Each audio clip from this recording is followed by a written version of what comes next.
I'm back. All your favorite wrestling shows rolled into one.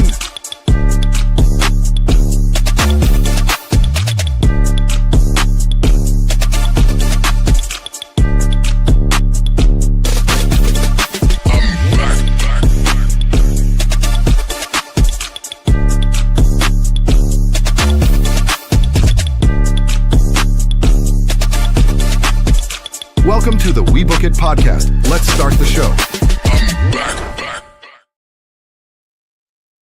What's up, We Book It fam? This is your boy Big Daddy C coming at you with another episode of the Raw Dog Monday show. Man, it was action-packed night tonight. We had the go-home show heading into Saturday night's main event. Tonight they were in Greensboro, North Carolina.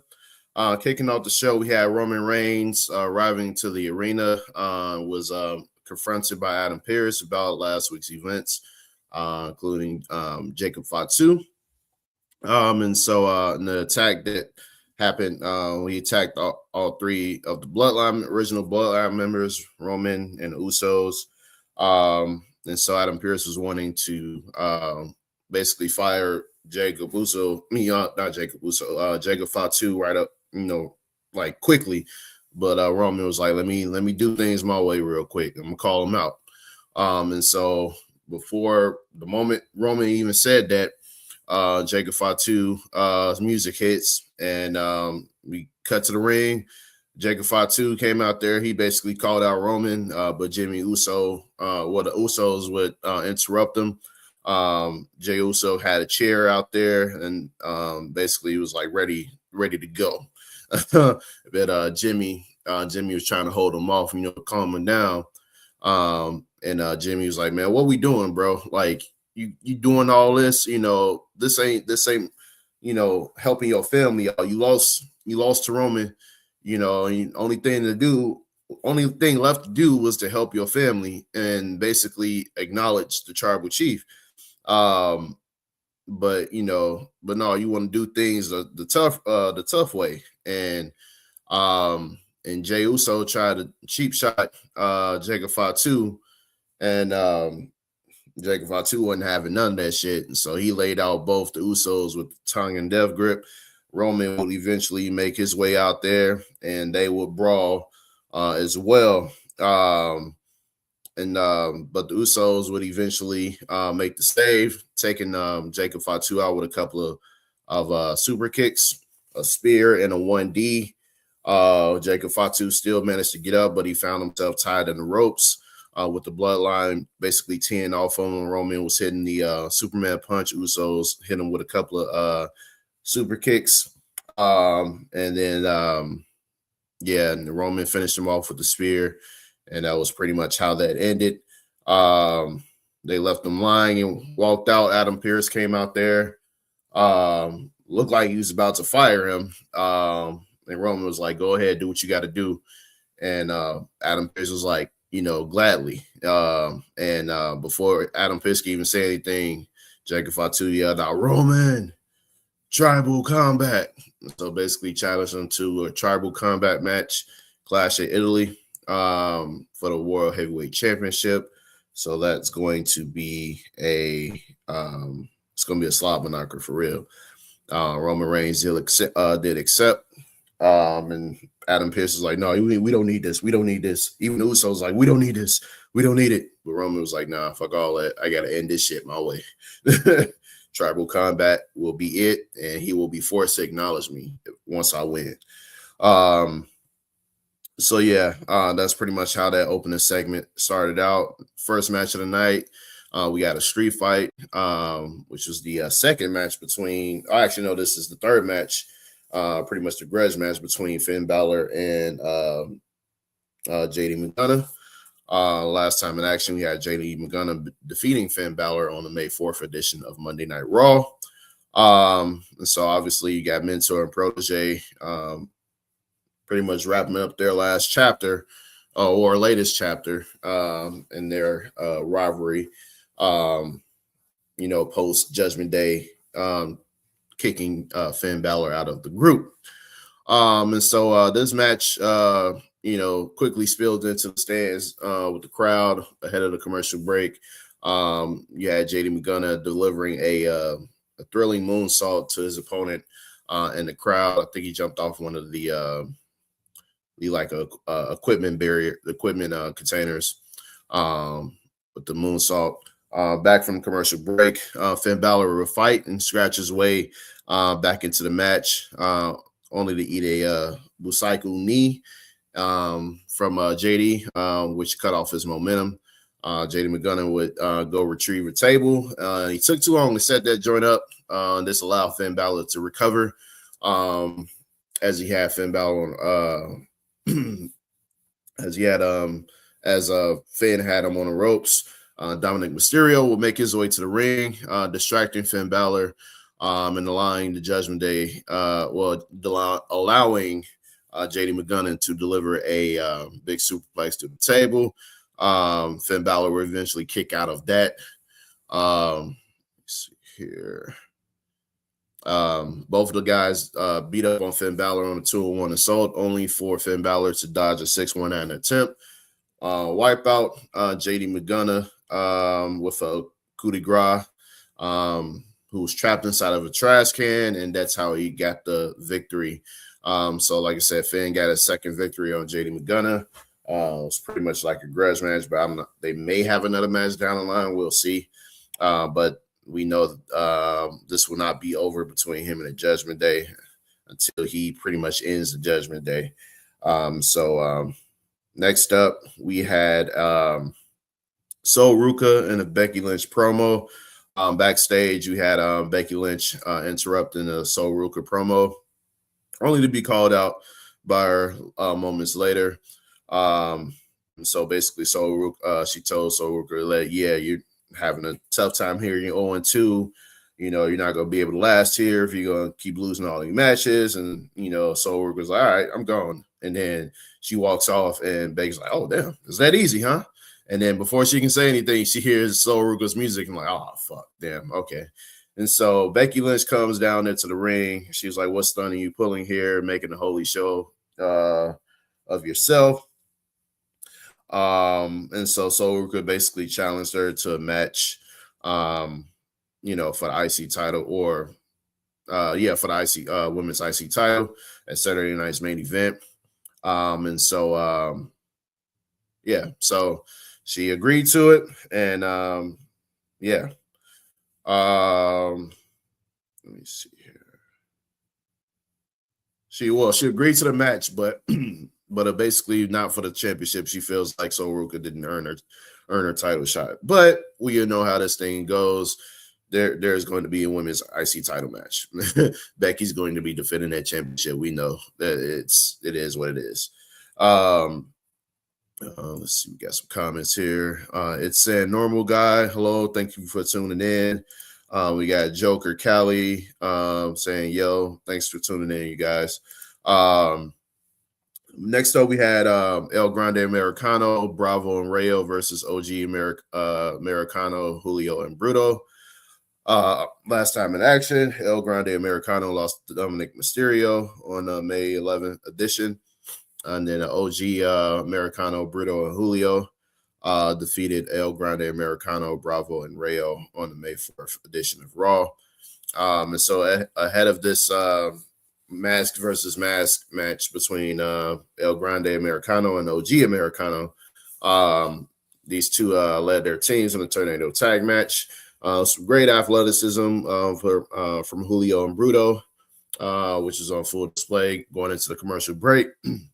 And then coming back out of the break, they will partner with OG Americano to prevent their opponents from utilizing the metal plates in their mask, taking them down with a trio of German suplexes. Action will break down from there with all six superstars getting their trademark offense in. Americano would toss the original into the Timekeeper's era. You could hear like the mask and all that other shit. To hear the mic going off and everything. And from that point, Rayo levered Bruto with the loaded mask. And El Grande joined them for a trio headbutt to secure the win. So yeah, Americano, Bravo, and Rayo defeated OG Americano, Bruto, and Julio. And so I'm y'all know me. I've been over this Americano bullshit for quite some time, and I'm really over it. I'll be glad when this mask versus mask shit is over. So whoever can go back to their normal shit. Like, so mainly I want it to be Chad Gable to lose so he can go back to being Chad Gable and Bruto and Julio, as we all know as the Creed brothers. Want them to go back to being the Creed brothers and get, their original group back. Next up, we had LA Knight interrupting the Usos on Michael Cole interviewing Ethan Page. We had backstage LA Knight interrupting the Usos promo and called him out for doing the same thing under Roman that they had combated Division for doing. She was like, he was basically like, you do dirt, you get dirt. And he basically warning Usos, hey, y'all better be careful now. Because y'all reverting back to the old shit that y'all was doing back in the old bloodline days. So, hey, better tread lightly. From that point, you have Michael Cole having a sit-down interview with Ethan Page, who basically handed Michael Cole some pre-made questions to be asked, basically saying honor the request of the talent. And Michael Cole would stop the charade and basically Ethan Page got serious and threatened to win the IC title from Penta at Saturday night's main event and rename it. So that would be interesting if he wins the championship and he renames it. So that would be very interesting. But hey, I fucks with it. I like Ethan Page, man. At first, I didn't when he was at AEW. When he's with I forgot my boy's name. But yeah, the bald dude from AEW, the black bald guy from AEW that he was in a tag team with. I didn't like Ethan Page around that time, but eventually, I came around and, I was like, no, this dude nice. He got some charisma to him. It's hard to hate him as a heel. And so I think he got a lot of good shit on the horizon for him on the main roster. So we'll see how that match plays out. Next up, this will be the match that I fell asleep to. The Women's Tag Team Championship match, Paige and Brie versus the Judgment Day. So the last time in action, you had Paige and Brie defeating Julia and Kiana James on SmackDown, which is on May 15th. You had Roxanne and Raquel defeating Bayley and Lyra on the April 27th edition of Raw. Following last week's confrontation, Paige and Brie Bella defended the championships against Roxanne and Raquel. It was a hot start by the champs, only for the heels to take them down and get control of the bout entering the commercial break. Came back from the commercial break. Paige would create separation, sending Raquel out of the ring and onto the floor. Paige would tag Bella into the match, and then unload with a series of yes kicks to Roxanne, and then middle rope drop kick. Then we had some interference from Liv Morgan as Jessica Carr would eject her from the ringside area. This distraction nearly allowed Roxanne to use the tag team title belt on Brie, but she would duck and rolled up Roxanne for the win, and they defended their title successfully. After the match, Roxanne and Raquel jumped Brie and Paige, but Bayley and Lyra would make the save, keeping their own title contention alive. Backstage, we had LA Knight continuing his accountability tour, calling out Seth Rollins and refusing to have his back against the Vision. Later on in the night, he's basically saying the enemy of my enemy is not my friend. So, LA Knight, he ain't with the shit. He's like, I ain't forget the shit y'all put me through, especially you, Seth Rollins. It's one thing for the Usos, but specifically for you in the Vision, nah, You on your own, player. You on your own.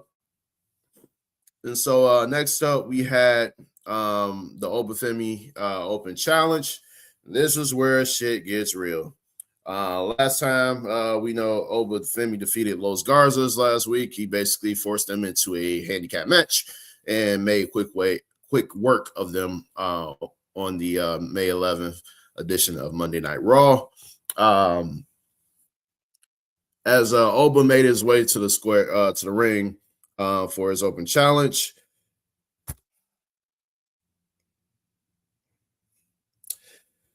the shocker of all shockers, Brock Lesnar would shockingly appear from behind and attack Obafemi with a couple of F5s and what would appear to be a retirement was not meant to be. He actually hit him with 4 F5s to be exact. And yeah, pretty much that retirement is very quick. I feel like he unretired faster than Tom Brady did. But that's wrestling. It's the world of professional wrestling. No one ever stays retired. You know, it's to be what it is. Like, you know, Undertaker, he left his boots in the ring at a WrestleMania. We know what happened. That wasn't his last WrestleMania. You know, Ric Flair, when he lost to Shawn Michaels at WrestleMania 24, that wasn't his last match. Well, it was his last match in WWE, but not in his actual wrestling career. He went to TNA and did other shit, and you know, Hulk Hogan and all that, Sting. And he had his last match, his official last match, teaming up. I think he teamed up with Jay Lethal against Jeff Jarrett and I forgot whoever else it was, but yeah, that was his official last match, which was ass. But yeah, man, no one ever stays retired. Hell, even Shawn Michaels came out of retirement, you know, for the DX versus Brothers of Destruction match at I think it was Super Showdown or Crown Jewel, one of those two. A lot of people like to forget that match, but hey, it exists. But yeah, man, no one ever stays retired. So I wasn't too surprised because I just woke up from a nap and first thing I see, didn't expect that to happen from one of my friends, and I was like, oh shit, I'm like, somebody done came back. And first thing I see on social media, Brock Lesnar came back, and I was like, bruh, I shouldn't even be surprised. And I'm like, it's TKO, bro. They knew that this still had some legs on it, man. Like, you know, SummerSlam's in Minnesota. We got Clash in Italy. You know, they won all the big matches for the overseas joints. And so, you know, and Obafemi really had no true challenger, you know, so, but my thing is, why flirt with the retirement shit? Like, we knew damn well with SummerSlam being in Minnesota and SummerSlam being Brock Lesnar's main show to appear on or return, because he always makes returns at SummerSlam. This is going to be the way he goes out. You know, it goes out at his pay-per-view. I think at this point, if you had to attach a pay-per-view to Brock Lesnar, SummerSlam will be it. It's his damn show. He always has the big matches at SummerSlam. He always returns at SummerSlam. Like, why not end it there in his hometown? So TKO, they want that money. They want big market attractions, man. And you know, he's probably the biggest one they could have at this point for SummerSlam, even though we don't have any matches happening there. So excuse my voice and everything. Got sinuses, allergies and shit fucking with me. But you know, I'm pushing through this shit. But yeah, man, I'm not too shocked that Brock Lesnar came back. Am I shocked that it's this soon? Yeah. I thought they would have waited, as we got a little bit closer to SummerSlam, and then play some things out. Give it some time to, kind of fester, and then bring him back, get his revenge against Oba, and then send him out in style. Probably maybe even get a victory. Who knows? But yeah, I'm more shocked that it was this soon that they brought him back. I thought there was a possibility he would return, but just not this soon. So, but yeah, so that's pretty much how that segment ended. There was a mixed reaction. A lot of people, he was getting some pops. He got a big pop returning, as he always does. There's some boos, but most part he got more cheers than boos. But yeah, definitely, to most people, to the general population of wrestling fans, it was a shock because a lot of people assumed that, hey, he's retiring for real. It seemed legit, based on what was depicted at WrestleMania after he lost to Oba. And then there was a backstage segment. Paul Heyman basically, Adam Pearce was like, what the hell was that? Which is what everybody was saying. And he looked at Paul Heyman. Paul Heyman was like, are you asking me? Are you talking to me? Blah, blah, blah. And he was like, I signed retirement papers for this dude. And so, and Paul Heyman was like, Brock Lesnar's retired. He's like, don't give me that bullshit, man. What's going on? What is going on? And so Paul Heyman handed Adam Pearce a contract for a Clash in Italy for a match with Oba Femi. And basically he wanted Adam Pearce to get Oba Femi's signature. And so we know it's going to happen at this point. So, yeah. And then this brings us to our main event, Seth Rollins versus Austin Theory. Seth Rollins basically challenged. Early on the show, it was a backstage segment. Rollins called out the Vision, said, I'll take on any one of you, mainly Braun Breaker. I hope you accept the challenge. So Austin Theory ended up being the one to accept. And so we know last time in action, Braun Breaker beat Seth at Backlash. And then Austin Theory, Logan Paul, and Braun Breaker lost to Joe Hendry and the Street Profits last week. So yeah, Seth basically went into this thing on his own, no backup. And so he dominated the action early on. He had a running boot to the face, which is countered by Austin Theory, who sent Rollins' foot and ankle into the ring post. This will allow Austin Theory to take control. Logan Paul was out there, of course. He took a cheap shot at Rollins' lower leg, and Austin Theory would send him into the timekeeper's position. And then we went into the final commercial break. Seth countered his way back into the match and set up for the pedigree, only for Austin Theory to counter out of it and take him down. Eventually, Logan Paul would interfere again, allowing Austin Theory to deliver a stomp and nearly defeat Seth with his own finisher. Logan Paul would hand Austin Theory the brass knucks for him to use, but Seth would deliver a super kick and retrieve the weapon. The referee prevented him from utilizing them, just as Seth delivered a super kick to Logan Paul. A pedigree to Austin Theory earned Rollins the victory.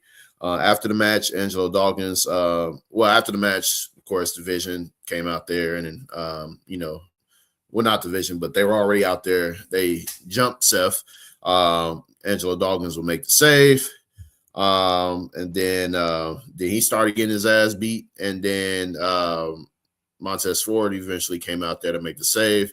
Ford earned a big pop as he fired up and leaped over the ring post outside the ring onto Logan Paul and Austin Theory. He basically took exception to Angelo Dawkins saving Seth. And then ate a spear from Braun Breaker, who hit the ring to make the save. And then Seth and Braun will brawl. And then with Seth taking the He took his eyes off Braun for a short time, and then as Logan Paul, I think Logan Paul had grabbed his leg or whatever, and then this allowed Braun to spear him, and that's pretty much how that segment post match would end, and that was the main event of the show. So yeah, that's pretty much that was a go home show for Saturday night's main event. Action-packed night for sure, but obviously the big shocker was Brock Lesnar returning and attacking Obafemi. So we'll see how things play out at Clash of Italy between those two guys. So stay tuned in the coming weeks regarding that. This is Big Daddy C signing out. This has been a Raw Dog, new episode of Raw Dog Monday show. And so, yeah, stay tuned for who's next in NXT with Virgil. We got the AEW recap show with Coachman. We got the Friday night lowdown with Teddy Long. And then we got our variety show on Sunday coming up. So stay tuned for all of that. Catch you guys another time. Thanks for tuning in. Peace.